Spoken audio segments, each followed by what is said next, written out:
Saya mengundang setiap kita untuk bangkit berdiri. Kita akan mendengarkan firman Tuhan yang kita hormati, kita puja, yang telah menyelamatkan kita. Firman Tuhan yang akan kita renungkan bersama pada hari ini terambil dari Injil Markus pasal yang ke-10, ayat yang ke-35 sampai dengan ayat yang ke-45. Injil Markus pasal yang ke-10, ayat 35 sampai dengan ayat yang ke-45. Hai jemaat Tuhan, dengarlah firman-Nya. Lalu Yakobus dan Yohanes, anak-anak Zebedius, mendekati Yesus dan berkata kepadanya, "Guru, kami ingin Engkau melakukan apapun yang kami minta dari Engkau." Jawabnya kepada mereka, "Apa yang kamu kehendaki kuperbuat bagimu?" Lalu kata mereka, "Perkenankanlah kami duduk dalam kemuliaan-Mu kelak, yang seorang di sebelah kananmu dan yang seorang lagi di sebelah kirimu." Namun kata Yesus kepada mereka, "Kamu tidak tahu apa yang kamu minta. Dapatkah kamu meminum cawan yang kuminum atau dibaptis dengan baptisan yang kuterima?" Jawab mereka, "Kami dapat." Yesus berkata kepada mereka, "Memang kamu akan meminum cawan yang harus kuminum dan akan dibaptis dengan baptisan yang harus kuterima. Namun, hal duduk di sebelah kananku atau di sebelah kiriku, aku tidak berhak memberikannya. Tempat itu untuk orang-orang yang telah ditentukan." Mendengar hal itu, ke-10 murid yang lain menjadi marah kepada Yakobus dan Yohanes. Lalu Yesus memanggil mereka dan berkata, "Kamu tahu bahwa mereka yang dianggap sebagai pemerintah bangsa-bangsa bertindak sebagai tuan atas rakyatnya, dan para pembesarnya bertindak sewenang-wenang atas mereka. Tidaklah demikian di antara kamu. Siapa saja ingin menjadi besar di antara kamu, hendaklah ia menjadi pelayanmu. Siapa saja ingin menjadi yang pertama di antara kamu, hendaklah ia menjadi hamba untuk semuanya. Karena Anak Manusia juga datang bukan untuk dilayani, melainkan untuk melayani, dan untuk memberikan nyawanya menjadi tebusan bagi banyak orang." Mari kita berdoa. Tuhan, firman-Mu telah kami dengar. Arahkan hati dan pikiran kami, lembutkan jiwa kami untuk dibentuk oleh-Mu sendiri melalui perenungan firman-Mu. Sertai hamba-Mu yang lemah dan hina, sertai kami semua ya Tuhan. Kami sangat membutuhkan kebenaran-Mu menyinari terang pikiran kami. Kami sangat membutuhkan keadilan-Mu untuk mengangkat kami orang-orang yang sudah jatuh ini. Pimpin kami dengan anugerah-Mu. Di dalam nama Tuhan Yesus Kristus, Juru Selamat kami yang hidup, kami naikkan doa kami. Amin. Silakan duduk.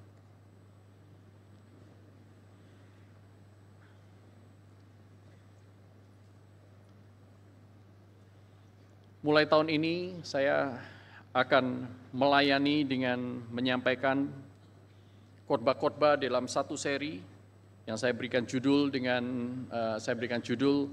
paradoks-paradoks di dalam kehidupan Kristen. Paradoks yang pertama yang akan kita pikirkan hari ini adalah leading is serving. Memimpin adalah melayani.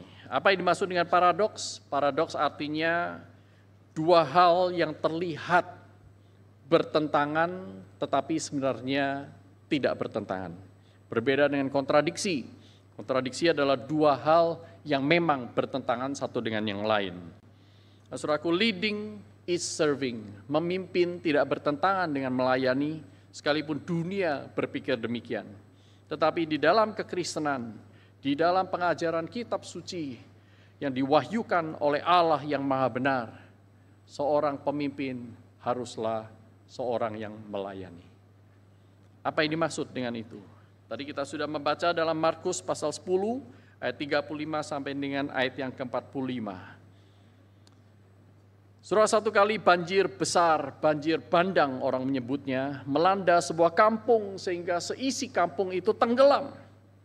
Ada seorang penduduk yang terjebak, dia tidak sempat lari keluar dan melarikan diri.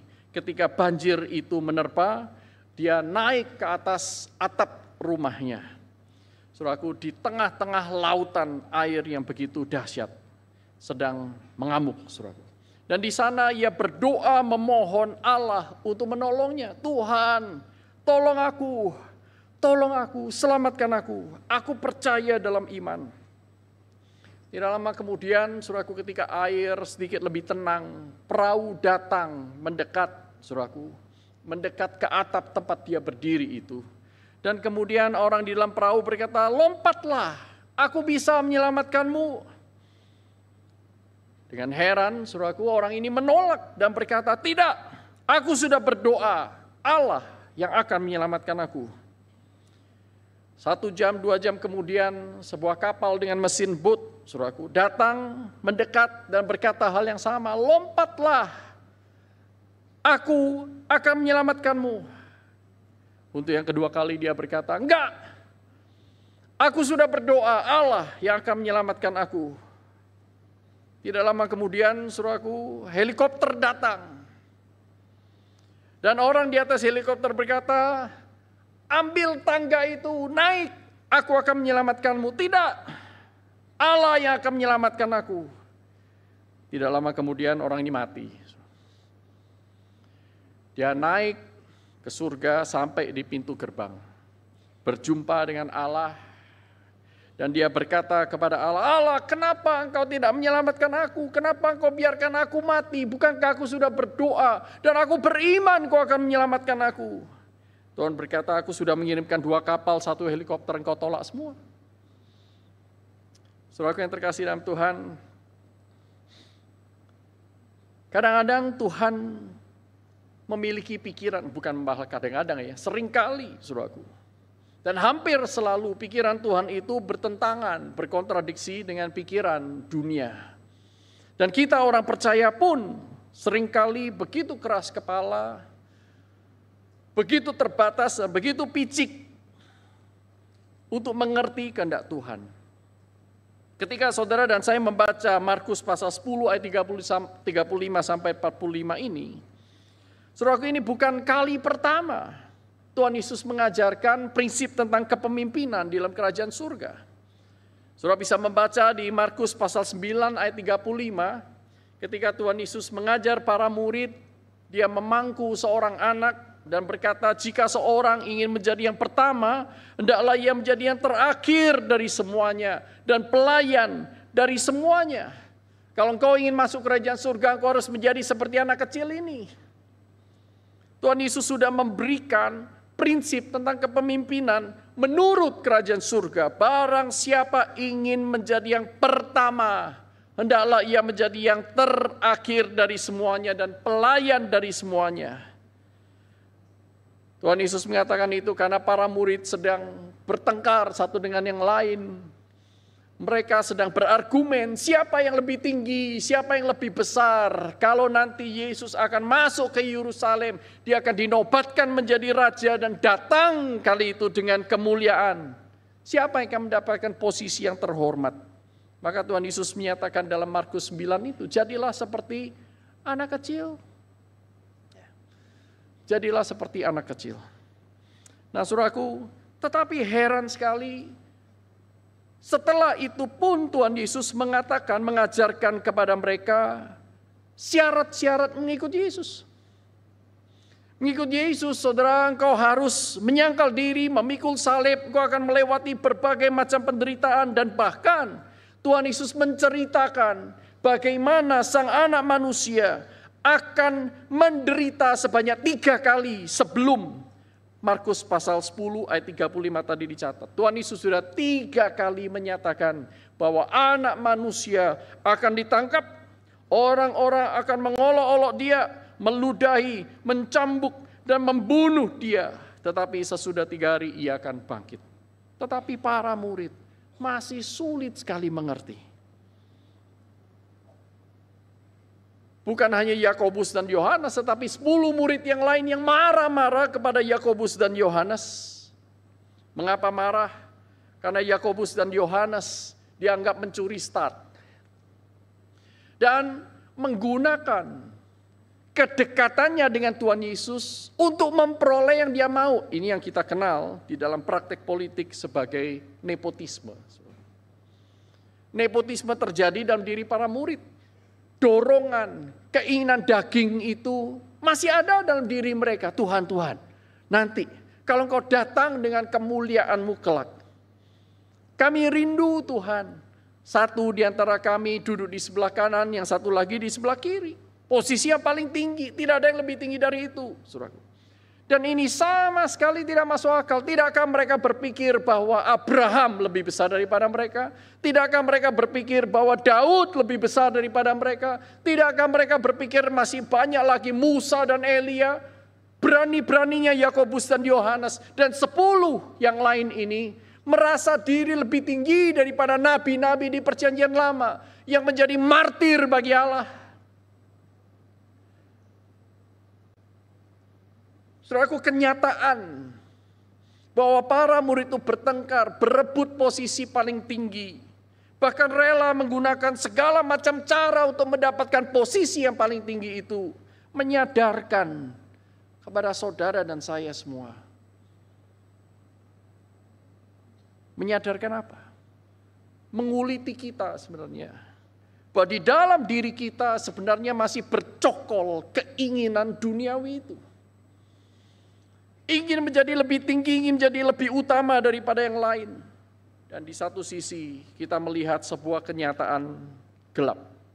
Bahwa ternyata saudaraku, mengikut Tuhan Yesus sekian lama tidak menjamin seseorang untuk berhenti berpikir secara duniawi. Para murid contohnya. Mendengar firman Tuhan begitu sering dari pengkhotbah yang paling hebat, yakni Tuhan Yesus. Tidak menjamin seseorang mengerti dan terpikat untuk menjalankan kehendak Allah dan meninggalkan ambisi-ambisi pribadi. Tidak menjamin. Terlibat di dalam pelayanan yang sedemikian dahsyat dan dalam bersama dengan Tuhan Yesus. Melayani begitu banyak orang. Orang-orang yang terlantar, orang-orang yang papa, orang-orang yang miskin, orang-orang yang sudah dibelenggu oleh sakit penyakit begitu lama. Bahkan orang-orang yang dirasuk oleh setan.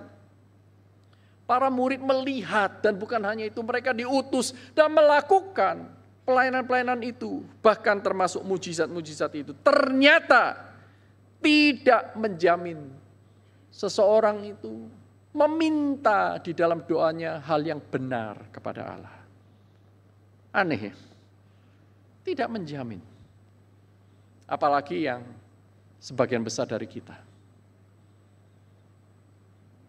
Kalau murid-murid saja yang mengalami pengalaman-pengalaman rohani itu tidak lepas dari pengaruh-pengaruh duniawi, bagaimana dengan kita? Namun saudaraku, di sini kita juga melihat ada anugerah Tuhan. Tuhan Yesus itu dengan sabar meladeni pertanyaan para murid. Ketika mereka mulai marah satu dengan yang lain, Tuhan Yesus memanggil mereka, ayo, sini semua. Biarkan aku jelaskan sekali lagi, seolah-olah itu. Tetapi kepada Yakobus dan Yohanes yang melakukan praktek nepotisme dan kolusi itu, saudaraku, Tuhan Yesus mengatakan, kamu tidak tahu yang kamu minta. Kata tahu di sana menggunakan kata eido. Eido tidak sama dengan ginosko. Dalam khotbah yang lain saya sudah pernah jelaskan tentang hal ini. Eido ini artinya pengetahuan yang diperoleh karena sensasi. Pengalaman yang diperoleh karena melihat sendiri. Pengetahuan yang diperoleh karena pengalaman. Tuhan Yesus berkata, kamu enggak lihat sih, makanya kamu mintanya seperti itu. Kalau engkau melihat, saya berpikir dalam hati, enggak tertulis di Alkitab nih.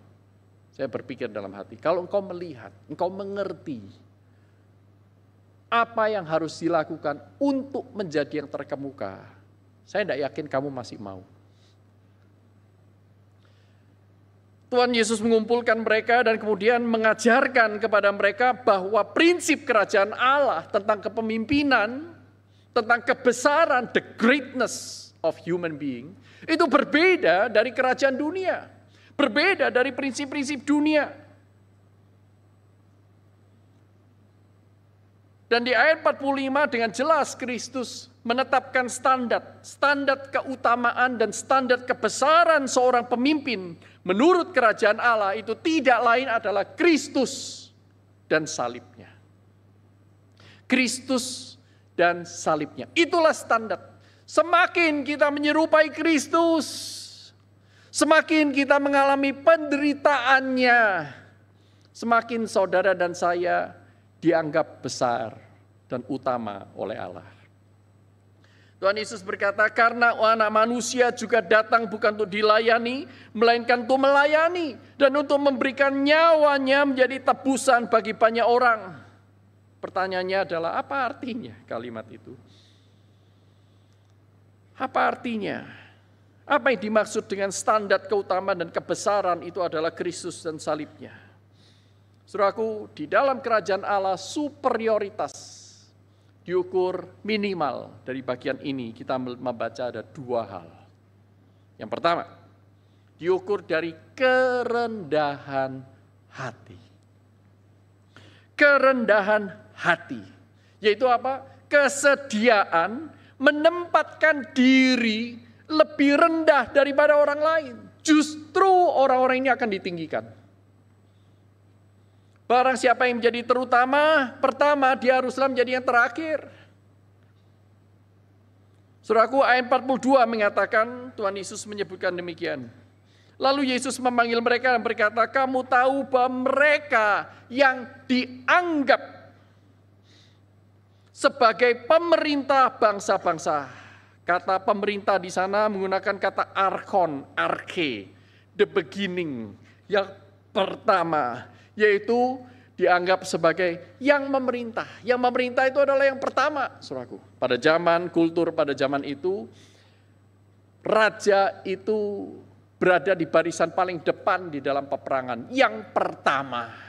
Dan yang pertama itu adalah yang memimpin. Yang pertama adalah yang memerintah orang-orang berikutnya di belakang dia. Saudaraku, ini disebut sebagai orang yang pertama dan pembesar. Di sana menggunakan kata mega. Pembesar, mega, besar, saudaraku. Megaloman. Orang yang besar, saudaraku. Nah, saudaraku, dunia menyebut mereka sebagai yang pertama, sebagai yang besar. Dan orang-orang dunia berebut untuk meninggikan diri, berebut untuk berada di barisan yang pertama, yang paling enak, yang mengatur segala sesuatu.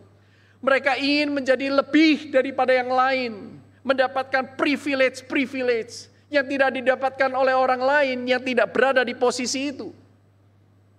Bahkan, saudaraku, mereka rela menghalalkan segala macam cara dan tidak ragu menggunakan suap, kelicikan, paksaan, dan kekerasan.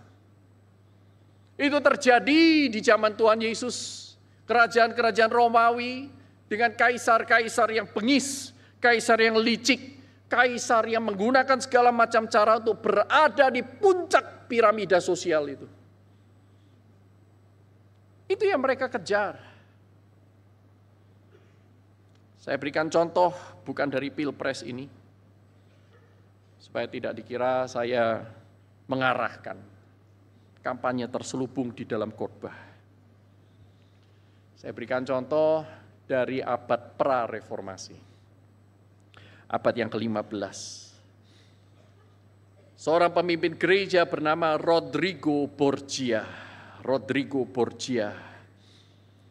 Dia mendapatkan jabatan pausnya, yang akhirnya dia disebut sebagai Paus Alexander ke-6. Rodrigo Borgia ini mendapatkan jabatan pausnya itu dengan cara menyuap, membeli suara dengan 4 kereta keledai penuh dengan perak pada tahun 1492. Dia tahu di dalam kondisi netral dan natural dia tidak mungkin bisa naik di sana. Karena apa? Siapa yang kaya dia yang bisa naik. Siapa yang bisa membagi-bagi proyek, dialah yang akan naik ke atas. Siapa yang disukai oleh para penguasa-penguasa kecil di bawah, dialah yang akan mendapatkan dukungan. Maka dengan segala macam cara, dia berusaha naik ke atas puncak pimpinan gereja. Di gereja ini kayak begini. Dan saudara tahu, Rodrigo Borgia ini menjadi paus waktu dia berumur 61 tahun. Sebagai paus, sebagai pemuka agama, sepatutnya pada waktu itu dia pastilah selibat, tetapi ternyata saudaraku dia banyak terlibat. Terlibat dalam hubungan-hubungan yang terlarang. Dia memiliki banyak gundik. Istri mungkin gak punya, gundik banyak. Saudaraku. Dan di antara gundik-gundik itu ada yang berusia 19 tahun. Ada kemungkinan pedofil. Dia melakukan nepotisme dan kolusi dengan pejabat-pejabat setempat untuk menempatkan ke-8 anaknya dalam jabatan-jabatan strategis negara. Bukan karena anaknya berprestasi, tetapi karena dia punya hubungan baik. Rodrigo Borgia juga membungkam pengkritiknya dengan cara mengeksekusi, menangkap, memunculkan narasi pemberontakan dan mengeksekusinya. Salah satu yang dieksekusi dia adalah seorang reformator dari kota Florentin bernama Girolamo Savonarola. Bukan merek spaghetti. Girolamo Savonarola seorang pengkhotbah hebat, seorang pengkhotbah yang sangat peka akan keadilan, seorang pengkhotbah yang menyuarakan kebenaran, yang mengkritik Rodrigo Borgia. Mati dia. Saudaraku, bagi orang-orang seperti ini, bagi dunia, tingginya jabatan itu berarti besarnya kewenangan. Dan semua ini, tingginya jabatan dan kewenangan ini dipandang sebagai posisi diri terhadap sesamanya. Jabatanku lebih tinggi, kamu lebih rendah.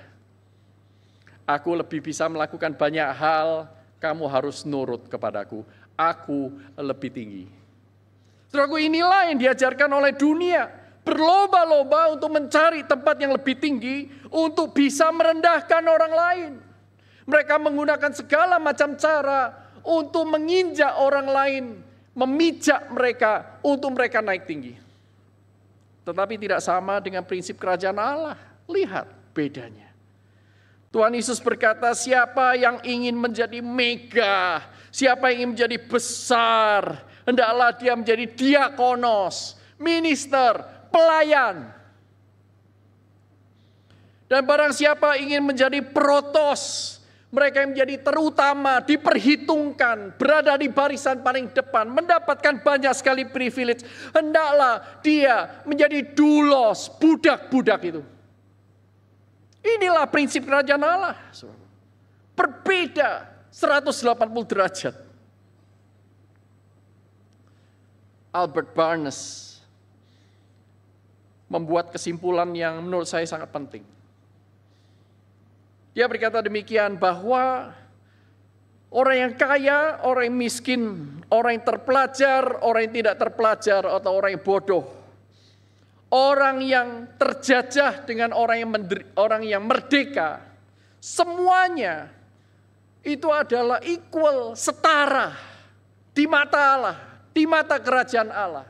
Tetapi orang-orang yang akan ditinggikan menjadi pemimpin justru bukan berdasarkan tahta, bukan berdasarkan kekayaan, bukan berdasarkan pendidikan, dan bukan berdasarkan status sosial merdeka atau terjajah, tetapi berdasarkan kerendahan hatinya.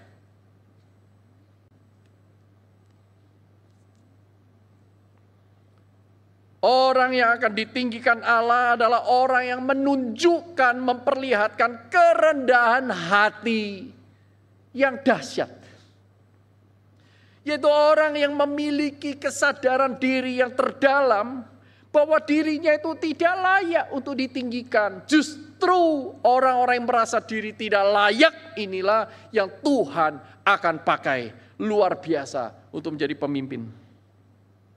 Dan orang-orang ini adalah orang-orang yang memiliki keinginan, kerinduan, the earnest desire untuk mempromosikan kesejahteraan sesamanya.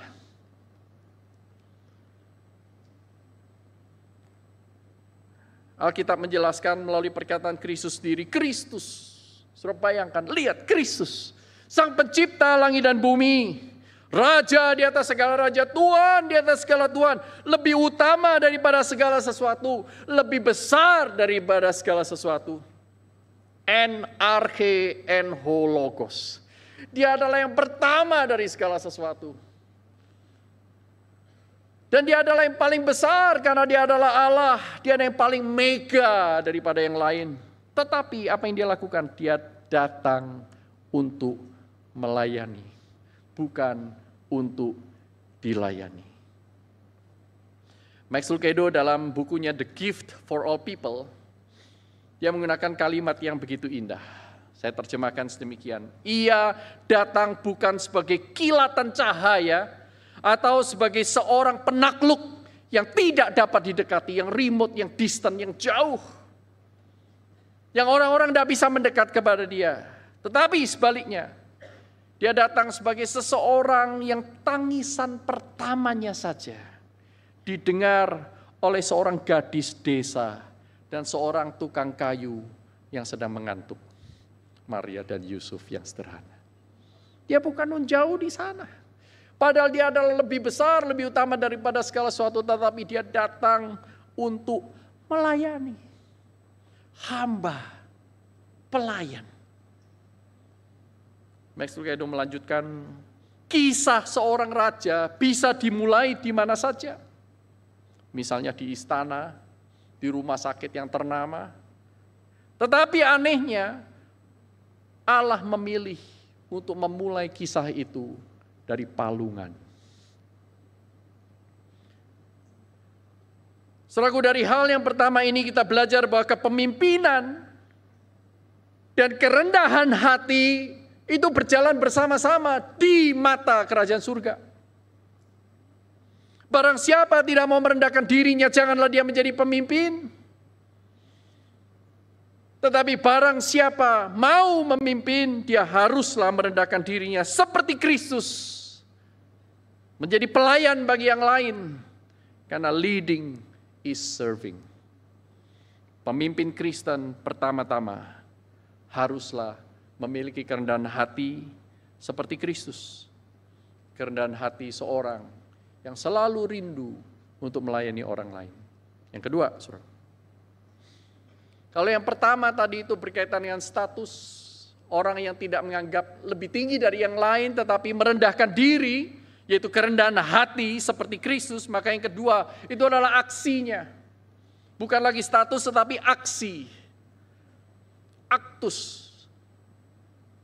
Yaitu melayani sesama, selalu mempromosikan kebaikan orang-orang yang lain. Ayat 42 Tuhan Yesus berkata, kamu lihat para arke itu, pemerintah-pemerintah bangsa-bangsa itu, apa yang mereka lakukan? Mereka menjadi tuan atas yang lain. Mereka mempertuan dirinya. Dalam bahasa aslinya memiliki arti, saudaraku, dia overpower, menaklukkan. Dia menjadi lord over others. Dia menjadi mempertuankan dirinya. Dan memperhamba orang-orang lain. Tetapi sebaliknya, Kristus berkata, barang siapa ingin menjadi arke, dia harus menjadi yang paling bawah di dalam tatanan sosial masyarakat, yaitu menjadi hamba bagi yang lain. Lihatlah para pembesar apa yang mereka lakukan. Para pembesar itu akan bertindak otoriter. Bahasa Indonesianya di sini saya pikir baik sekali terjemahnya, menggunakan kata sewenang-wenang. Artinya apa? Menggunakan kewenangan yang dipercayakan rakyat untuk keuntungan diri sendiri. Itu namanya sewenang-wenang. Memanipulasi kewenangan untuk kepentingan diri sendiri, memperkaya diri sendiri, bukan memperkaya orang lain. Mendominasi orang lain, membungkam orang-orang yang beroposisi, tetapi tidak menunjukkan jiwa yang peduli kepada orang lain. Orang-orang seperti ini akan rela memberikan janji-janji. Ya, sebenarnya janji-janji itu adalah screen saver, saudaraku. Hanya rame waktu kampanye. Itulah yang dilakukan oleh para kaisar Romawi pada zaman itu, sampai pada pemerintah-pemerintah zaman sekarang. Mengapa ya? Saya pikir banyak orang itu lebih menarik perhatian orang dengan janji. Mengapa? Mereka begitu mengobrol gimmick-gimmick politik. Saudara tahu ya kalau saya ngomong gimmick ya, kan banyak Gen Z, Gen Y, dan yang sudah agak ke atas lagi. Mengapa? Karena memang manusia lebih suka dengan kesan ketimbang pesan. Manusia lebih suka kepada impresi ketimbang presisi yang objektif. Objektivitas yang presisi. Maka tidak heran kalau banyak pembeli, maka banyak pula penjual, saudaraku. Itulah sebabnya kita harus berhati-hati, saudaraku. Ketika kita memilih pemimpin dalam lingkungan apapun. Memilih calon suami misalnya. Kan dia juga akan menjadi pemimpin rumah tangga. Hati-hati, jangan terpengaruh oleh gimmick. Wah, waktu pacaran begitu generous, traktir sana, traktir sini. Waktu menikah, pelitnya minta ampun. Di gereja juga begitu. Ada banyak orang-orang tertentu, saudaraku, tidak lepas dari pengaruh duniawi. Mereka ingin berada di posisi tertentu untuk menjaga rasa amannya. Dalam masa-masa pemilihan dia tebar pesona. Dalam masa-masa pemilihan dia menjadi donatur yang sangat generous. Tetapi setelah dia terpilih, apa yang terjadi, saudaraku? Kalau program itu tidak sesuai dengan yang dia mau, dia tidak akan pernah mau dukung. Jadi sebenarnya orang-orang seperti ini hanya melayani diri sendiri, apalagi pemimpin negara. Hati-hati dengan orang yang hanya melempar gimmick-gimmick. Itulah sebabnya rekam jejak itu penting sekali untuk kita lihat dan cek.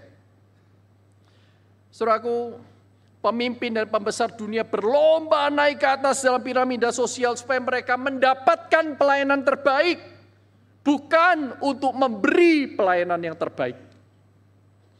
Mereka berlomba naik ke atas untuk mendapatkan privilege, bukan membagi privilege kepada rakyat untuk menikmati kesejahteraan, kekayaan bumi ini, kekayaan Allah. Kekayaan, kemewahan, kuasa, dan jabatan menjadi rebutan karena itu adalah zona nyaman mereka. Mereka ingin mempertahankan, ingin mendapatkan bahkan seumur hidup kalau bisa. Keturunan-keturunannya juga mendapatkan cipratan-cipratan itu. Korupsi dan lain-lain. Mereka akan halalkan segala macam cara. Mereka akan lawan semua macam konstitusi. Mereka akan tutupi semua bisnis-bisnis yang berpotensi untuk membuat mereka tidak terpilih. Rekam jejak penting sekali untuk diteliti. Saudaraku, prinsip kerajaan Allah berbeda. Fokus seorang pemimpin itu bukan untuk melayani diri, tetapi memberi diri untuk melayani orang lain. Fokus seorang pemimpin rohani yang sudah mengenal Kristus, bukan untuk memperkaya diri, tetapi membagi kekayaan untuk menyejahterakan orang lain. Seperti Kristus. Seperti Kristus. Seperti Kristus.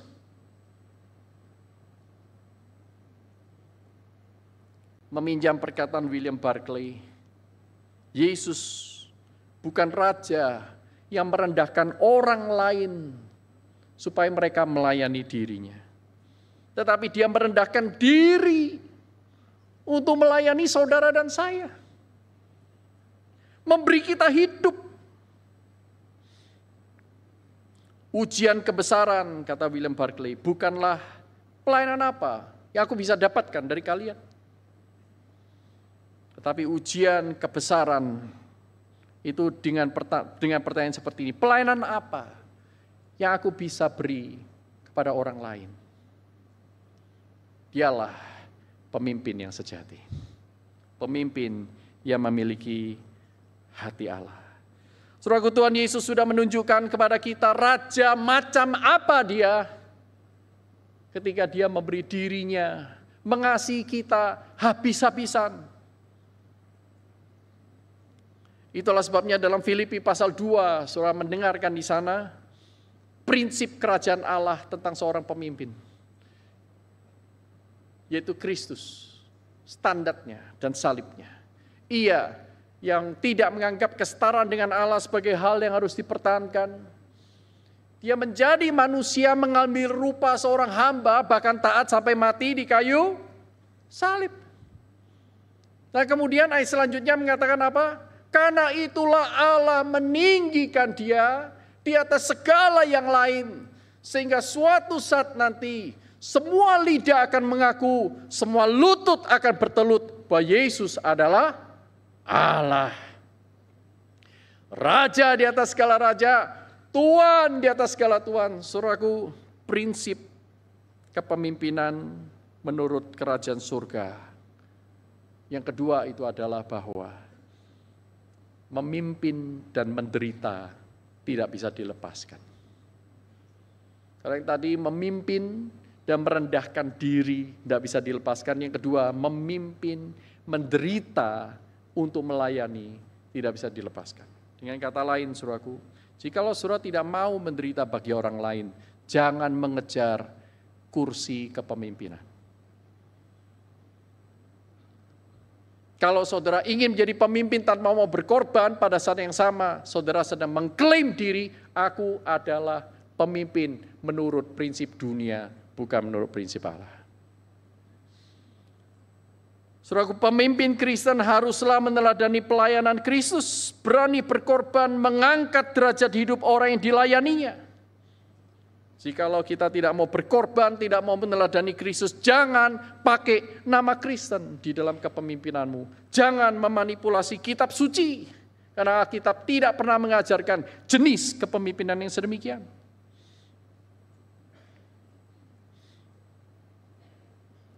Saudara,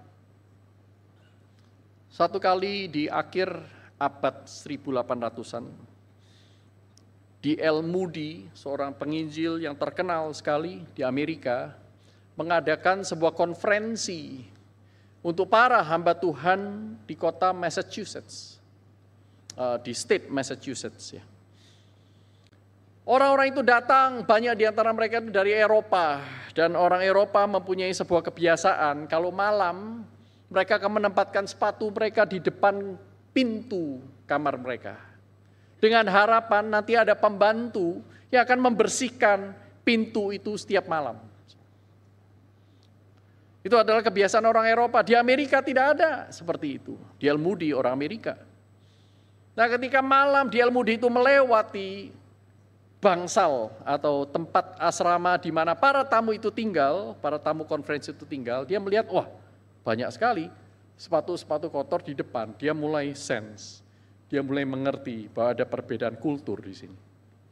Kemudian dia mulai mengajak mahasiswa-mahasiswanya dan mengatakan, ayo siapa yang mau terlibat, siapa yang mau terbeban untuk melayani, ini saatnya yang bagus. Mereka semua menolak dengan berbagai macam alasan, wah masih ada ujian, masih ada PR, masih ada ini. Intinya mereka nggak mau.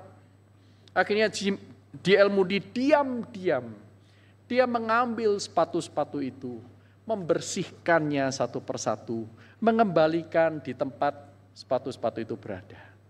Ketika besok pagi, semua orang bangun dan melihat sepatu mereka sudah bersih, mereka bilang, wah luar biasa. Pelayanan dari penyelenggara konferensi ini. Orang-orang Amerika yang ada bertanya-tanya siapa yang membersihkannya. Tetapi pas malam itu D.L. Moody membersihkan, ada satu orang datang unexpectedly dan melihat D.L. Moody mengambil sepatu-sepatu itu membersihkannya. Mulailah kasak-kusuk di sana-sini yang membersihkan D.L. Moody. Dia adalah pembicara, ya, host untuk acara itu. Dia sendiri yang membersihkan. Kemudian Satu persatu orang itu datang kepada Dielmudi dan berkata, boleh enggak kami giliran? Boleh, tapi selalu in secret. Dielmudi berusaha meneladani Kristus. Dia menjadi pemimpin yang sangat berpengaruh. Bukan karena jabatan yang dia cari-cari, dia gapai-gapai, bukan. Tetapi karena Allah menempatkan dia di posisi itu. Saudaraku, saya akan menutup dengan sebuah kisah. Dahulu kala ada sebuah taman yang indah. Dari semua tanaman di taman itu, salah satu yang dianggap paling indah oleh sang empunya, yang mempunyai taman, itu adalah bambu. Bambu yang indah dan mulia ini. Tahun demi tahun bambu itu tumbuh semakin indah dan anggun, dengan daun-daunnya yang sangat lebat. Ia sadar dia dikasih oleh tuannya, namun ia rendah hati dan lemah lembut dalam segala hal. Ceritanya seperti ini. Suatu hari sang tuan melihat ke arah bambu dan berkata, "Bambu, saya ingin memakaimu." Bambu langsung melemparkan kepalanya yang rindang ke langit dengan gembira. Ini akan menjadi hari saat dia akan menemukan kesempurnaan dan takdirnya. Dia berpikir demikian. Suaranya terdengar rendah dan dia berkata, "Tuan, saya siap. Pakai aku sesuai keinginanmu." Sang tuan berkata, "Bambu." Sang majikan berkata dengan serius, "Aku ingin membawamu dan memotongmu." Gemetar, merasa ngeri yang hebat, bambu ini terguncang, dan dia terbata-bata berkata kepada sang tuan, "Memotongku? Aku yang Tuhan telah jadikan terindah di seluruh tamanmu ini, Tuhan. Engkau akan menebang aku, bukan itu, jangan." Lalu sang tuan berkata, "Bambu tercinta." Suara sang tuan menjadi semakin serius. "Jika aku tidak memotongmu, aku tidak bisa memakaimu." "Tuan, sayangilah aku. Sayangilah aku. Jika engkau tidak dapat menggunakan aku kecuali engkau memotongku, lakukanlah." "Bambu yang kucintai, aku juga ingin memotong daunmu." "Oh Tuhan, sayangilah aku, potonglah aku dan baringkan aku di atas debu. Tetapi masihkah engkau harus memotong daun-daunku?" "Bambu, jika aku tidak memotongmu, tidak memotong daun-daunmu, aku juga tidak bisa memakaimu." Maka sang bambu dengan menggigil, dia tidak bisa membayangkan apa yang akan terjadi. Dia berbisik pelan, "Tuan, potonglah."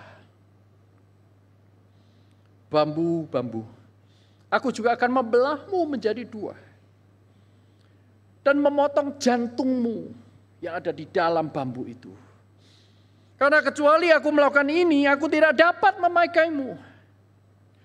Tuan, potong dan belahlah." Maka pemilik kebun itu segera mengambil bambu, menebangnya, memotong daun-daunnya dan membelahnya menjadi dua dan memotong, membersihkan isi jantung dari bambu itu. Saudaraku, kemudian ia membawanya ke suatu tempat di mana terdapat mata air segar yang berkilauan di tengah-tengah ladang kering milik tuannya. Lalu sang tuan meletakkan salah satu ujung bambu yang patah itu ke dalam mata air. Dengan hati-hati ia memasukkan ujung yang lain, menyusuri saluran air di ladangnya. Dan mata air jernih berkilauan itu akhirnya mengalir dengan deras, melewati saluran tubuh bambu yang sudah terkoyak, menuju ke ladang-ladang yang sedang menantikan air itu. Kemudian padi ditanam dan hari-hari berlalu, tunasnya bertumbuh dan panen pun tiba. Dalam kehancurannya, bambu menjadi saluran kehidupan yang berkelimpahan di dunia Sang Tuhan. Saudaraku, ini bukan hanya cerita tentang bambu, tetapi ini bercerita tentang Kristus. Ia mengosongkan dirinya, mengambil rupa seorang hamba, dilahirkan dalam rupa manusia, dan ketika ia didapati dalam wujud manusia, ia merendahkan dirinya begitu rupa, dan taat sampai mati, bahkan mati di kayu salib. Bambu dilucuti semua kemegahan dan keindahannya, supaya dia bisa menjadi berkat, supaya dia bisa mengairi ladang-ladang yang kering itu. Dia memberikan nyawanya untuk memberikan kehidupan yang berkelimpahan kepada padi di ladang. Dengan cara yang sama, Kristus juga ditelanjangi dan dipukuli, dibangkitkan, diangkat, naik ke kayu salib, mati dalam penderitaan, kehinaan, sehingga ia dapat memberikan kepada saudara dan saya kehidupan yang berkelimpahan. Inilah kepemimpinan menurut kerajaan surga yang bernilai kekal, yang Tuhan akan nyatakan untuk masing-masing saudara dan saya suatu hari kelak di dalam pengadilan yang kekal itu. Saudara yang terkasih dalam Tuhan, tidak semua orang melayani Allah akan mendapatkan kesempatan untuk menduduki jabatan pemimpin di dunia ini. Tetapi semua orang yang melayani Allah akan dipakai oleh Allah untuk memimpin orang-orang yang dilayani datang kepada Allah. Setiap saudara dan saya adalah para pemimpin-pemimpin itu. Nanti saudara akan menjadi guru-guru di sekolah, saudara memimpin para murid, para orang tua untuk datang kepada Allah. Saudara akan menjadi kepala sekolah, saudara akan memimpin lebih banyak orang lagi kepada Allah. Saudara menjadi perawat, saudara menjadi dokter, saudara menjadi psikolog, saudara menjadi ekonom, saudara menjadi orang tua. Saudara dan saya mempunyai tugas kepemimpinan di sana. Dan dua prinsip kepemimpinan ini perlu kita pegang dan jalankan. Pemimpin yang sejati adalah pemimpin yang merendahkan diri. Pemimpin yang sejati adalah pemimpin yang melayani sekalipun harus menderita. Mari kita tundukkan kepala.